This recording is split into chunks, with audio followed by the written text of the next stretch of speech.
Hello and welcome. My name is Giacomo Mura, and today we talk about Russian music.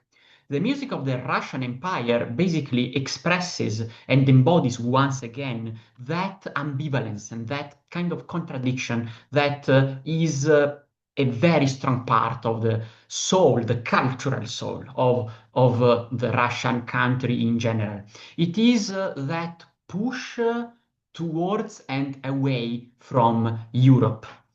In the 19th century of the newborn Russian musical tradition, we see these two strong tendencies that go opposite ways and embody this dilemma. The most famous, the most established, the most popular, and I would say probably the one that lasted longer and left a bigger legacy is embodied by Tchaikovsky. Tchaikovsky is 100% a composer that looks at Western Europe as a model and will follow basically always and defend Russian music as part of the European tradition. This is Tchaikovsky's soul as an artist. But on the other hand, we have also the opposite tendency, which is embodied, I would say, in the highest level by Modest Mussorgsky. Let me show you the portrait of Mussorgsky because he is not as famous as Tchaikovsky, but musically speaking, he's as important as him at least.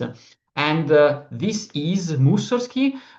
So you see, he's totally contemporary with Tchaikovsky. He's born 1 year prior to him, and he's living the same decades. Mussorgsky is the champion of Russian music as an Asian tradition. And even though, of course, he uses orchestras, he writes operas, so genres and tools for music that come from Europe, of course, his music really has a feeling and embodies a tradition that is very far from European music. And probably the greatest example of this is his masterpiece, his opera, Boris Godunov.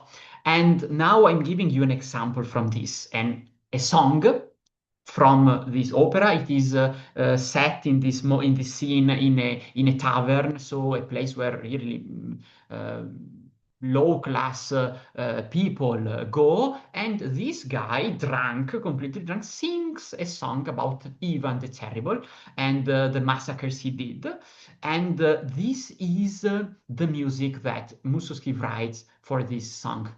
The impression it has, the feeling it conveys is really totally anti-European, away from European models, and bringing a soul of Russian folk music that looks eastwards and not westwards. Check this out.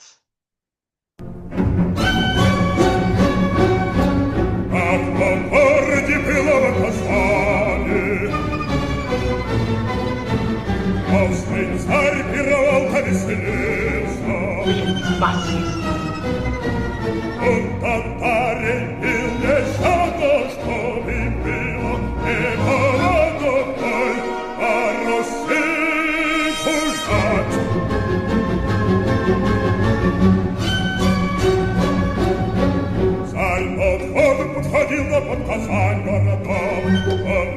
We have the second verse. It is very simple. The same music repeats 3 times with different words. It is really a song, not an aria. And it really does not resemble anything written in Europe. It has this savage, this heavy, this tribal almost spirit of the Asian part of Russian folk music. And it is something Mussorgsky was proud of course, and he thought that Russian music should be this, and should not, like Tchaikovsky, the more popular, the composer that had a bigger legacy than him, thought of that Russian music should always be following the trail of the great modern, great masters of Europe. A dilemma that, of course, is part of the Russian soul, these pull eastwards and westwards are such a big part of their identity, and their culture and their art really shows this as well. Thank you for watching. I will see you in another video with a new, small, little, but great musical story.